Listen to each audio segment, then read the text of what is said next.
adopt flexible working arrangements, especially for working parents. Come Monday, police to reduce its roadblock operations.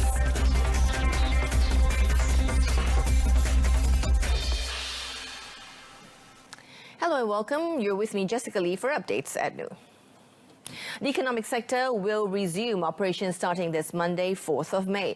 Prime Minister Tan Sri Muhyiddin Yassin said the measures were made under the implementation of the Conditional Movement Control Order, or CMCO, to enable the reopening of economic activities throughout the country in a controlled and cautious approach to continue the curb on COVID-19 infection.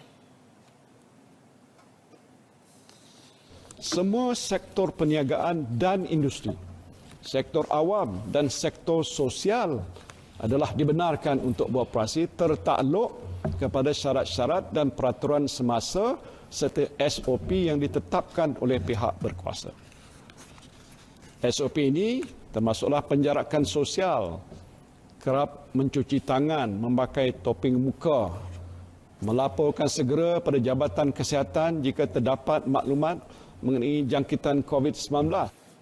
According to the Premier, the decision to allow the majority of economic activities to resume is a third step in facing COVID-19 threat and economic crisis. He said the first step is by implementing the MCO to flatten the curve of COVID-19 infection, followed by the second step, which is to stimulate the rakyat expenditure by providing the Prihatin economic stimulus package. And Tan Sri Muhyiddin also said that the country had lost about 63 billion ringgit due to the implementation of the MCO. The Prime Minister also urged all employers to allow flexible working arrangements for their workers, citing it is as part of the new normal that must be adopted by everyone. Now, he also said that employers should manage their manpower needs in the office and prioritize the work from home concept.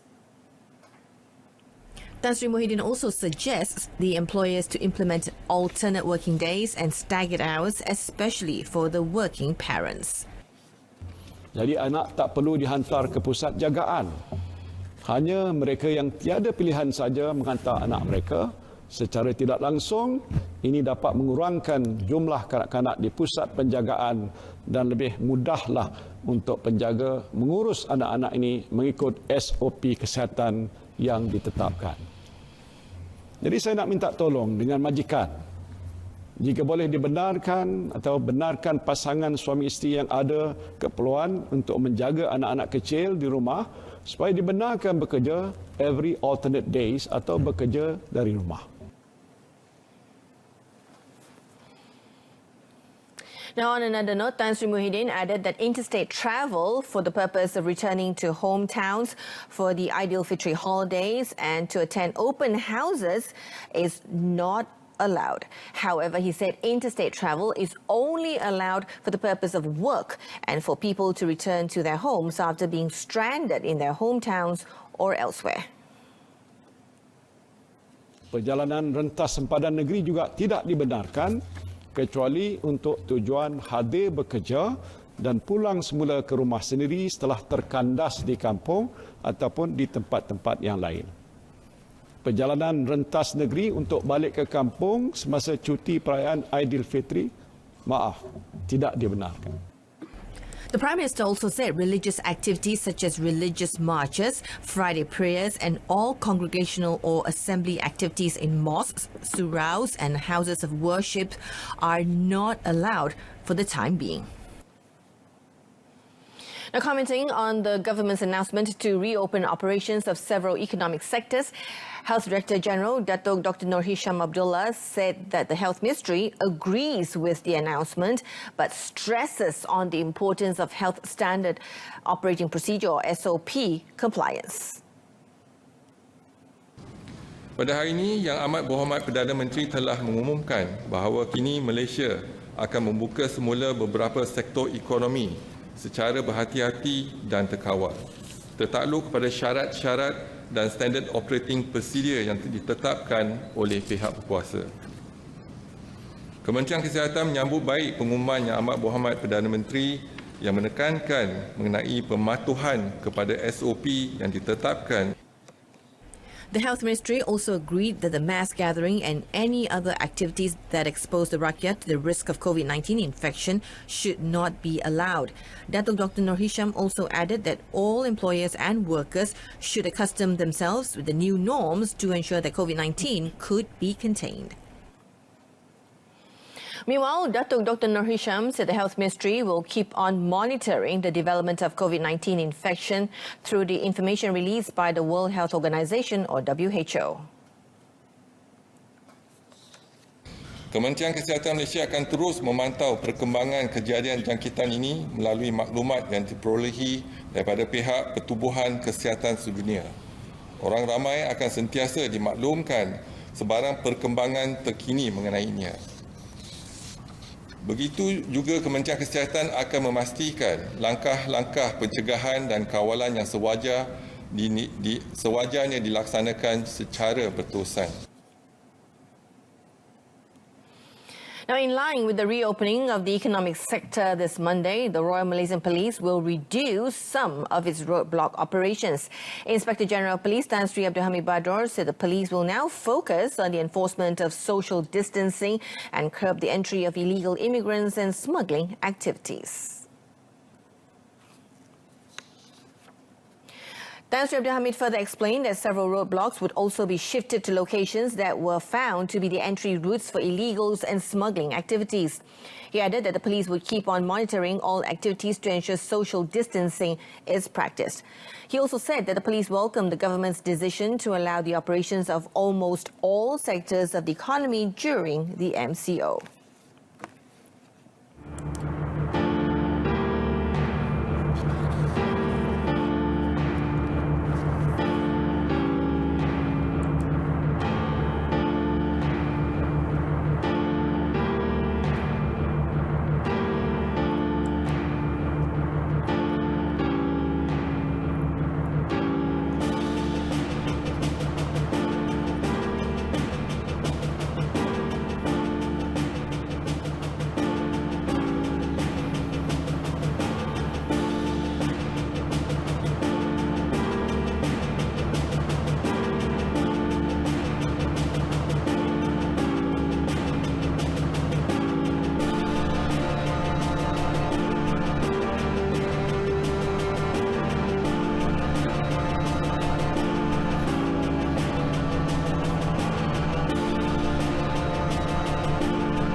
Now, local entrepreneurs are urged to digitalize their businesses to ensure that the companies are able to compete with the new norm environment. Senior Minister Datuk Sri Azmin Ali said this would be the best time for all quarters to focus on the application of technology and innovation.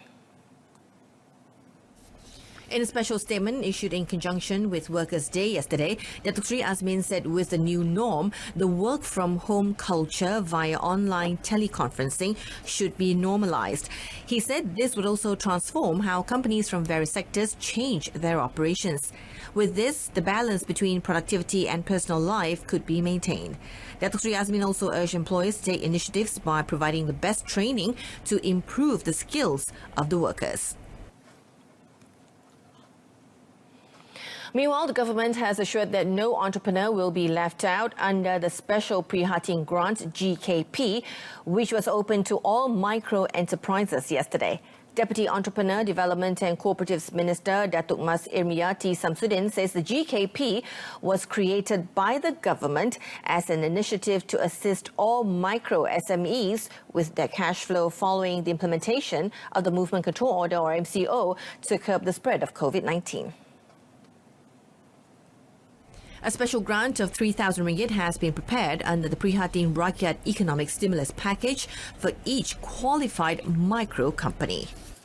Kerajaan prihatin dan mendengar rintihan dan juga maklum balas daripada usahawan-usahawan kita yang mempunyai kesukaran. Tak semua yang berdaftar dengan pihak LSDN dan tak semua yang berdaftar dengan SSM. Jadi dipermudahkan dengan maksudnya yang berdaftar dengan pihak berkuasa tempatan juga ada dalam syarat yang dinyatakan. Jadi itu cukup mudah pada saya. According to Datuk Mas Ermiyati, nearly 700,000 micro SMEs nationwide are expected to benefit from this special grant. Jumlah koperasi dekat Malaysia pada hari ini. Now, on another matter, Finance Minister Tengku Datuk Sri Zafrul Tengku Abdul Aziz clarified that there has been some confusion over the statement issued by Bank Negara Malaysia or BNM yesterday. Tengku Datuk Sri Zafrul said there was a misunderstanding in the FAQ posted by BNM, adding that the illustrations provided are also confusing. As such, he called on the central bank to improve communication with customers to avoid the issue of confusion. Tengku Datuk Sri Zafrul said there is no difference in the provisions, adding that customers will have to pay the interest later. Terdapat beberapa kekeliruan dan saya rasa komunikasi yang tidak jelas oleh Bank Negara. Tetapi Alhamdulillah pagi ini Bank Negara telah mengeluarkan penjelasan FAQ terbaru. Saya baru baca pagi tadi untuk menjelaskan kekeliruan tersebut. Saya rasa Bank Negara Malaysia BNM telah jelaskan dalam FAQ mereka yang clear sekarang ialah faedah tetap terakru ataupun interest accrued tetapi tidak di-compound ataupun not compounded lah, ya. On Thursday, in a statement issued by BNM, the borrowers did not have to apply for the moratorium and had only to complete the necessary documentation to authorize the law on the moratorium. According to BNM, the purpose of the moratorium was aimed at facilitating the cash flow of borrowers who were impacted by the COVID-19. Now, still on the issue of the moratorium, Tengku Datuk Sri Zafrul today has urged financial institutions to consider abolishing the accrued interest on hire purchase loans or profits on fixed interest Islamic financing during the 6-month moratorium period. Now, he said the Finance Ministry is ready to cooperate with Bank Negara and the banking sector to implement the initiative. Tengku Datuk Sri Zafrul, in a Facebook post today, explained that there was a confusion on the interest rate or profits related to the 6-month loan repayment moratorium offered by financial institutions. He said among the reasons for the confusion was misinformation by various sources that provided vague information on the moratorium. The Finance Minister then explained that there are several banks that offered moratorium without charging accrued interest or loan compound. However, it does not cover all products, and every bank have been taking its own approach to charge the interest during the moratorium period. He said that the issue is under the Central Bank's jurisdiction as per Central Bank of Malaysia Act 2009. He added that the Finance Ministry has been working with the central bank and banking industry to resolve the issue.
Now, the Football Association of Malaysia, or FAM, has introduced the FAM Salary Adjustment Guidelines. Now, FAM Secretary General Stuart Ramalingam says the guidelines set the rates of salary deduction for players and officers of Malaysia League or M-League teams or clubs that have failed to reach a consensus after the deadline on the 22nd of April. Stewart said through the guidelines, the governing body set 4 criteria of maximum salary pay cuts rates of between 10 and 30%, which were considered fair and equitable based on the financial situation of the team or club. Ini adalah satu penetapan untuk membantu situasi semasa di mana pasukan tak boleh abuse the situation dan juga pemain tidak boleh tidak nak berkomunikasi atau tidak nak cari jalan penyelesaian sebabkan industri kita pada masa ini memerlukan kerjasama semua pihak. Stewart also reminded competing teams and clubs to adhere to the football guidelines on COVID-19 issued by FIFA in April, as well as the FIFA statute and FAM statute. Towards this end, FAM has set up a special unit to communicate with clubs and teams on the process and implementation of the guidelines. This year's edition of the Sultan Azlan Shah Cup has been cancelled. Now, this was announced by the organisers after obtaining the consent of the Sultan of Perak, Sultan Nazrin Muizuddin Shah. In a statement, the organising committee chairman, Dato' Abdul Rahim Muhammad Arif, said the cancellation was made due to the current COVID-19 pandemic and economic situation, which had affected participating teams. He said most invited teams had faced problems conducting training sessions due to the COVID-19 outbreak.